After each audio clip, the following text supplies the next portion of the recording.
Let me show you how to add Bluetooth streaming capability to your Aston Martin infotainment system for just a couple of $100.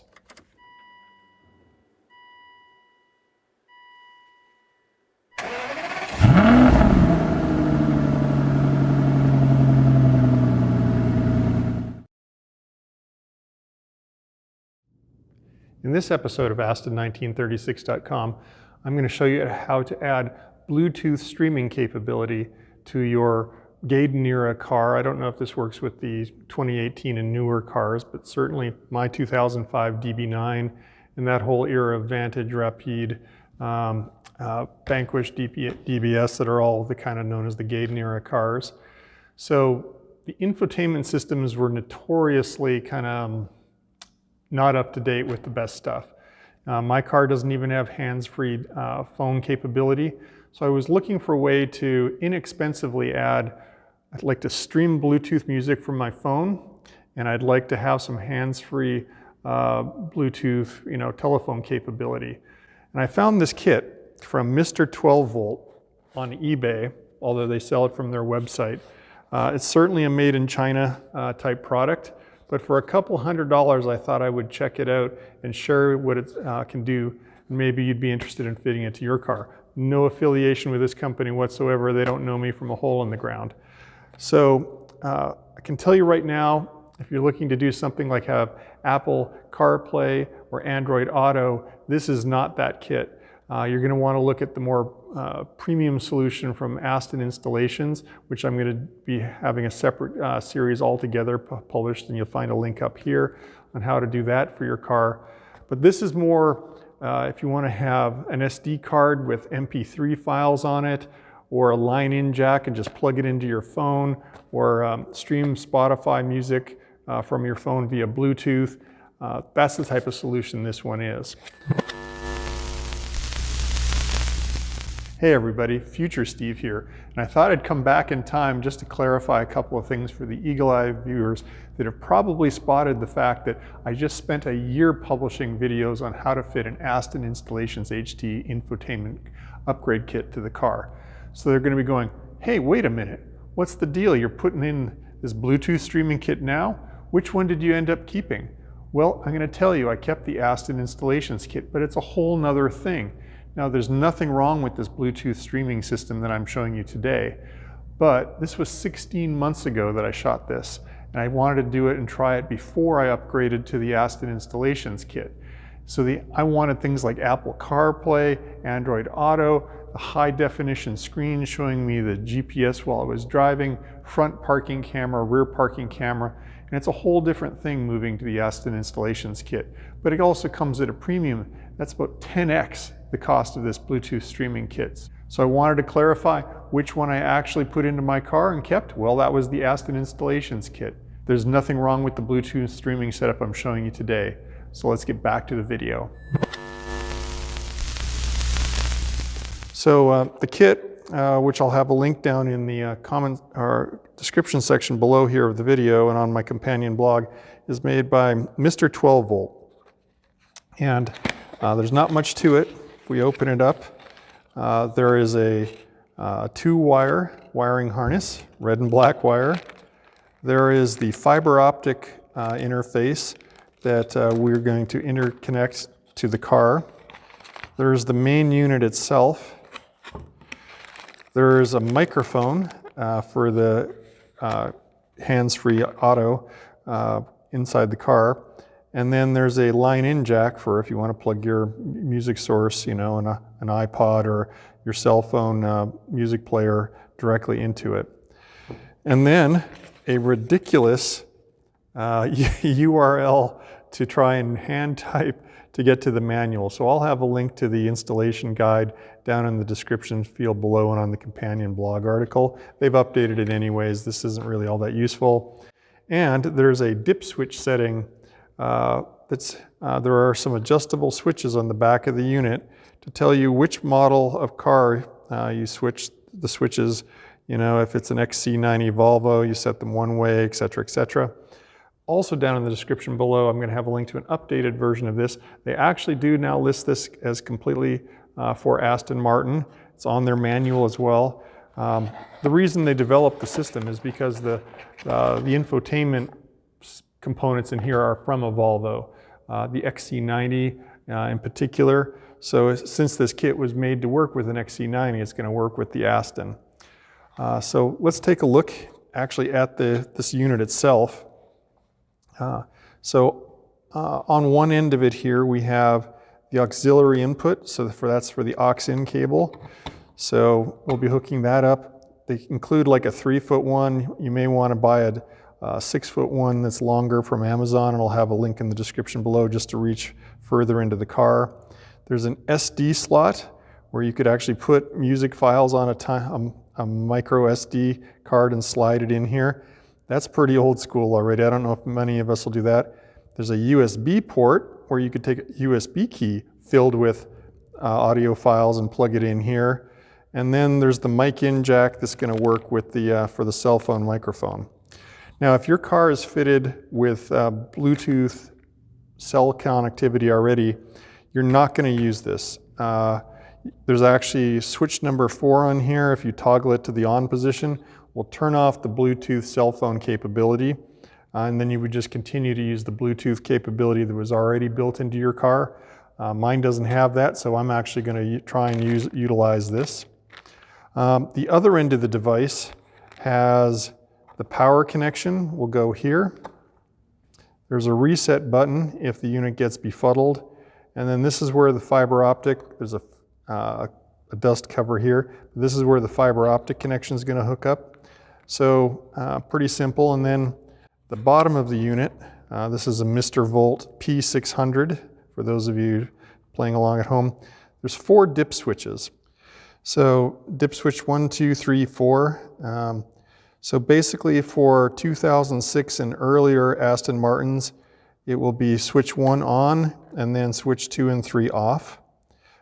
Switch 4 would be off if you want to use the Bluetooth hands-free capability of the microphone stuff with your phone. If you wanted to defeat that, you would just toggle that switch to the on position, and then turning that switch to the on position turns off the Bluetooth for your cell phone. But I want to have that capability. If you have a later than 2006 Aston Martin, you switch one to the off position. So again, follow the link down below in the description to see the dip switch settings and find your year specifically. But that's the way it's going to be set up for mine. Switch 1 on, all the other 3 switches off. So most of the work installing this is pretty simple. You don't have to be a rocket scientist. You're not going to actually have to tear apart the dash to do this. You're just going to be working in the passenger footwell near the fuse box. Before we go over to the car, I want to get the wiring harness ready to use. So it's just a simple 2-wire harness, and we have to set it up to work in our car. So they have nice long leads on it, so we can run it wherever we might want to put the unit in its final resting place. Now in the kit, they included these 2 sort of crimp-on wiring connections where you slide this over top an existing wire that you know has electricity in the car, and you crunch this blade down and it pierces into it and it bonds the new wire to the existing wires. I don't really want to use an approach like this where I'm potentially damaging an existing wire that's in my car, so I'm going to show you a slightly improved method of doing that. The 2 wires basically are, the black one needs to be hooked to ground, the red wire needs to be hooked to always on power. So power that's even there when the key is in the off position. Because my understanding is that the M.O.S.T bus, the M.O.S.T bus, that all the infotainment system components communicate on. So that's the head unit where the radio tuner is, the CD changer, the nav DVD unit in the trunk, and the amplifier in the trunk, all communicate on a fiber optic bus that needs to be powered up. This is supposed to be plugged into the always-on power. And to do that, we're going to tap in at the fuse box inside the cabin area. So I have a few supplies we're going to use here. So one of them is a little fuse mini circuit holder. So basically, at the fuse box, we can take out an existing fuse that's always on power, and we can tap in an extra circuit. So these things are just a couple of bucks. I'll have a link in the description below and in the companion blog. This kit comes with a number of extra fuses as well. So I'm going to find the 5 amp fuse. Now the unit doesn't actually say how many amps to use because they're just saying splice into an existing system. But I'm going to put in a 5 amp fuse and combine it. So here's all there is now. This is going to be down in the fuse box. So what I want to do is add a connector onto here that'll be made up with the connector here, but I don't want to butt splice them together. So I have this handy little kit of, random crimp-on connectors. And so I have a set that's a male and female, and since this is going to be 12 volt power, I don't want to have any bare metal showing. I'm going to, and these fit together and make a nice sealed electrical connection. I'm going to crimp these on to the one onto the fuse, one onto the red feed line. So it's a pretty simple deal, just fit this in. Now if you have the right tool, you'd be crushing it. Instead, I'm going to be crushing it using my vice grips.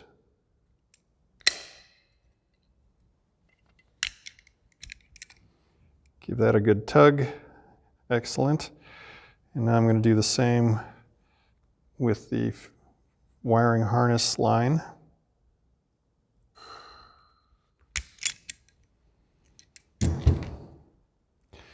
All right, so then now I have an easy way to connect and disconnect this, once it's in the car. Now the negative side, for the ground, what we're going to be doing, at least in my approach, and you can of course figure out any way you want to do this on your own. This has to go to a really good ground. I'm going to crimp on a lug with where I can screw it down to the car. So I have that ready to go. And then my plan is I'm going to use a self-tapping screw on a particular spot inside the car, and I'm going to basically mount the grounding pin to the metal of the car where it'll be well grounded itself. All right, so we have the power ready. The other thing we need to do is we need to put in our fuse. So the way these add-a-fuse systems work, the original fuse that we're going to take out of the car, we're going to put back in this lower socket here. The power comes up, goes across, and goes back down. The added circuit, the power comes up on this side, goes across, and goes out this wire. So I'm going to add the 5 amp fuse to that circuit, and then the one I remove, I'm going to add back into this space here. So that's ready to use. We've got our screw. While we're here, we can have a quick look at the fiber optic system. So this is essentially going to tap into the fiber optic bus, which is sort of a continuous circuit that runs through the car. We're going to there's a male and a female end here. And then this is the part we're sneaking into the middle. So we're going to disconnect an existing join, and then we're going to have this added in part to connect to our unit here. So that's pretty easy. Now you want to be clean while you're working with these. You don't want to get any dirt. Fiber optic cables pass light, so we don't want any dirt on these ends of these connectors. And we have our microphone, but we're going to worry about that later. Another thing I wanted to talk about is that we're going to have to mount this inside the car. And so what I'm planning on doing is sticking it down. So these are these command strips that you can, from 3M, that you can, stick stuff to the wall, and then you can grab on and pull it out and disconnect it later if you want. So you could use something like that, a strip down the middle, leave the tab sticking out. So if you ever wanted to take it off, you could, just pull it and this comes away clean. Or another approach that you could do is the same thing. 3M sells these stick-on pieces of Velcro, and I could put one on either end, and then these just stick to themselves. and you can, get in and you can always work on the car and just peel the unit off again. So it's not going to be structural, so you just need something to stabilize it so it's not banging around inside the car. I have a couple of other, supplies that you might end up using. I have some small zip ties that we might use to tidy up the wiring harnesses and some bigger zip ties. I also have some one-side sticky foam tape, which we may use if I want to stop something from rattling. I have my drill driver, which is just the right size for putting the self-tapping screw in. I have some pliers for pulling the fuse out, and just some basic hand tools that pretty much any of you are going to have in your shop. So let's head over to the car and actually get this thing installed. So all the work now is going to be done in the passenger side footwell. I have an American left-hand drive car, so here we are in the right-hand footwell. We need to access the cabin fuse box, and I have another video that I'll have linked up here, but basically you pull back the carpet that's on the floor here. Now there's a cover that'll be here. There's 7 T30 screws. You'll remove those and the aluminum cover, and that exposes your fuses. You may have been in here and already done something relating to that, but we actually need to access the fiber optic cable, and you can just see a tiny bit of it peeking out at my fingertip here. It's orange. So we're actually going to pull back the side carpet. Again, this just pulls away and you can swing it over. And now you can actually see more of the wiring harness, but here in my car is a fiber optic join. So where a section of the cable meets another section, and this is where we're going to interject our coupler. So here's where we're going to do all our work, and then my goal is I'm going to place the unit stuck up here on top at the end of it. I'm going to tuck my power cables into the side through this little hole where the main battery harness goes in. So let's start by doing the power. Got my official wiring harness here, as simple as it is. I'm going to have the unit sitting up on top, and I'm going to bring my ground cable and my power cable down to the side here, and I'm going to tuck the power in through here, reach around, and you want to be careful not to chafe it going by any of the sharp bits of metal, and I'm going to pass it behind the main harness there.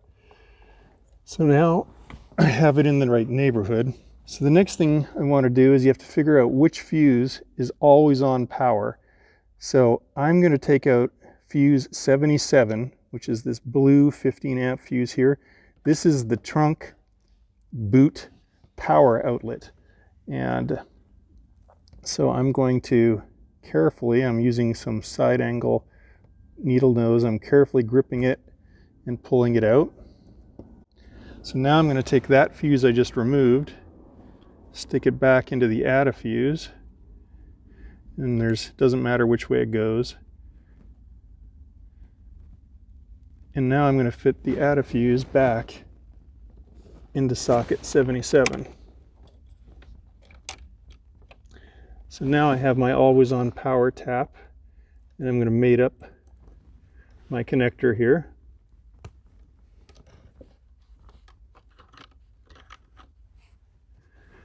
And that's the hot side done. So the next thing I want to do is get my ground lug anchored someplace. And what I'm going to do, and I've cheated, I've already tried this once just to make sure I knew how to do it right. So I'm going to mount it just up out of the sight here, angled up like that with my self-tapping screw. So I'm going to take my self-tapping screw, and I don't want to damage the fiber optic cable above all else. So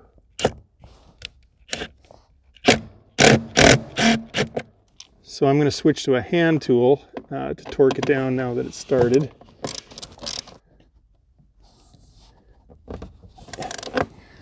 And there we go. I have the ground snugly attached to this plate, which is fully grounded. I've got my positive feed. And so now I can take this harness And essentially it's going to be, resting up here on the top as I finish up the project. So I guess we'll just let that hang down for now. So next I'm going to do is install the fiber optic cable. And essentially there's a tab here, squeeze it, and you pull it apart. And then take our new section and plug the male part into the female. You have to squeeze the tab while you're making those connect.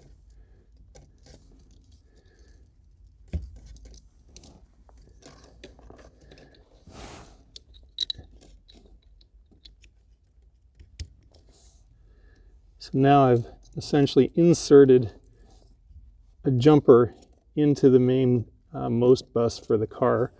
I have this cable section loose and ready to go. So now it's time to actually get our actual Mr. Volt unit and get it positioned up here. So now with the Mr. Volt unit, I'm going to take the dust cover out of the fiber optic socket, and I'm going to connect the fiber to the unit. I'm going to take the power, and this only goes in one way in the unit. There's no lights to tell you that it's on or off. And then I'm going to hook up the aux-in cable that was included in the kit. So I'm not going to bore you with the wrestling all the wires, but you can see that I'm aiming basically to get the Mr. Volt up on top. I'm going to put power in the fiber optic to the right hand side so that the media, microphone, and the aux-in come off the left. I'm doing that deliberately because my plan is that the aux-in, I'm just going to run it along the side of the car here, along the carpet edge, and have it peek up towards the center of the car. So this 3-foot cable they included isn't long enough. I'm going to switch to a 6-foot one from Amazon, but this is also where I'm going to use my Velcro and stick this up here, and then get my cabling dressed up and tucked away a little nicer up here. So I've spent about 5 minutes tidying up the wiring and zip tying a little bit, and here's what I ended up doing. So I've got the little 3M Velcro thing holding it down. I have the fiber ends over here. I have the aux and mic jack this way. I ended up tucking the fiber optic cable in around the main wiring harness for the car up here, so that you can't bend this stuff. You have to let the loops go in sort of natural looping motions. So I just worked on that a little bit. I ended up using my ground attachment as a bit of a zip tie anchor as well. And I just have this not very tight, and I'm using this to pass the power cables up through and the line cable as a sort of a strain relief and hold the fiber in place. Now the line cable is not long enough to be useful in the car, so you're going to want to use a 6-foot, but for today's demonstration that'll be fine. The other thing I haven't really talked about is the mic for the Bluetooth. So if you're going to use it for hands-free calling, you're going to need to fit a mic somewhere in the car. You will spend more time installing this microphone in a convenient location than you will putting the rest of this whole unit together. So I'm going to have a separate video on how to install the mic. You're probably going to see me install it up here in the original factory location, or maybe just tucked in behind the mirror, and then run it along the cant rail, along the A-pillar, down underneath the dash panel, into this area, and plug it into the mic jack. So, but for today's demonstration, just so I can get the video finished, I'm just going to show you with the mic out loose. But again, check my other video on how to properly install the mic down to this area here. All right, so before you put your fuse box cover and everything back on, I'd suggest that you just leave it off so that you can fix something in case you find that it isn't working right. So I'm just going to kind of temporarily lay all this stuff back in so we can get in and shoot the scene of actually how the system works. So now it's time to test it out. I should explain, why is my car all torn apart? I'm getting the dash, the wood veneers refinished right now while I'm shooting this. So you do not have to rip out your center console, your doors, your ski slope, like you'll see in the backgrounds here. That's just because I have another project underway. But if your car was all together, what we're hoping for then, I guess, is turning the key and powering up the system. So after this, radio mode is working just fine. Now, all of the controls for this unit work, they emulate the CD changer. So we're going to use a button that I've never used in my car before. We're going to switch over to the CD. And then what you're going to see is that disc 1 is automatically selected, and you can see that it's saying aux in. So by default, it will only show you media choices that it sees. So if you had a USB key attached to the base of the unit right now, you will have an option where you could change to the USB, or you can change to Bluetooth.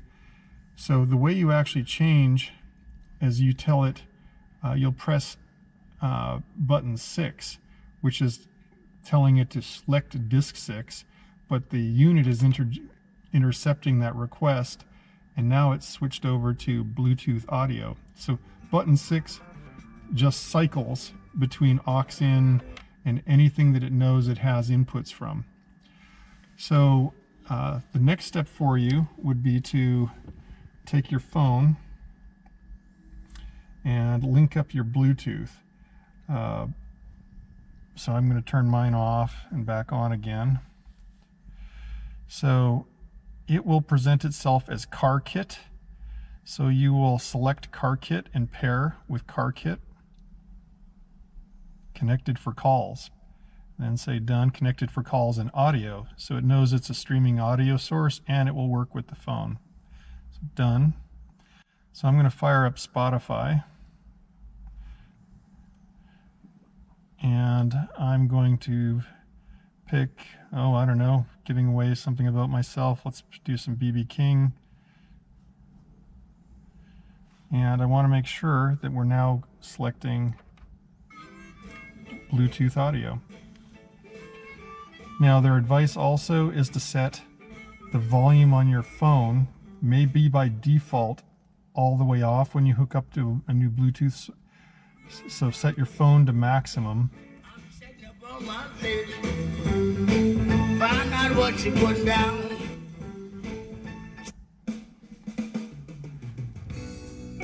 And I believe we can use the forward and back buttons to select the next track. Or we can go back to Thrill Is Gone. So that's pretty straightforward for how to add Bluetooth streaming to your Aston without having to take your dash apart or anything. We just were able to do it all on the base. So I'm going to pause the music. Now, you can still just switch back to AM, FM just fine. Go back to CD and you're going to go right back to streaming audio. When you get back in the car, it'll remember it was on Bluetooth audio and your streaming will just kick in automatically, which is excellent. So the next thing we might want to try though is how does the phone work with you when you use this unit? It's a little quirky if you're going to be doing the phone. So cameraman Rob's going to give me a call while we're in CD changer mode. I've paused the music. So there's an incoming call.